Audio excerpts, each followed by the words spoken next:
Train cancel করেও শান্তি হয়নি। ভারতীয় জনতা পার্টি তৃণমূল কংগ্রেসের দিল্লি অভিযানকে এতটাই ভয় পাচ্ছে যে এবার প্লেন ক্যান্সেল করাতে শুরু করেছে। আমরা সর্বশেষ অভিযোগ পাচ্ছি আজ বিকেলে কলকাতা থেকে দিল্লির একটি উড়ান, যেখানে প্রায় 120, 25, 30 জন তৃণমূল কংগ্রেসের সমর্থক একটি জেলা থেকে তারা টিকিট কেটেছিলেন, তারা দিল্লি যাচ্ছিলেন।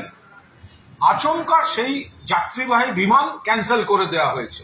অর্থাৎ একসঙ্গে এতজন কর্মী সমর্থক যেতে পারছেন না। ট্রেন ক্যান্সেলের পর এবার প্লেন ক্যান্সেল করতে প্রভাব খাটাতে শুরু করেছে কেন্দ্রীয় সরকার।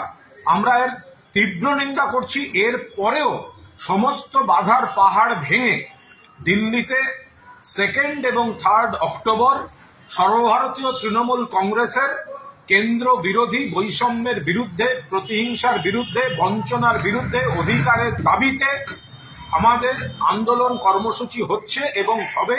যেভাবে ট্রেনের পর প্লেন বাতিল করলো, আমরা তাদের ধিক্কার জানাই।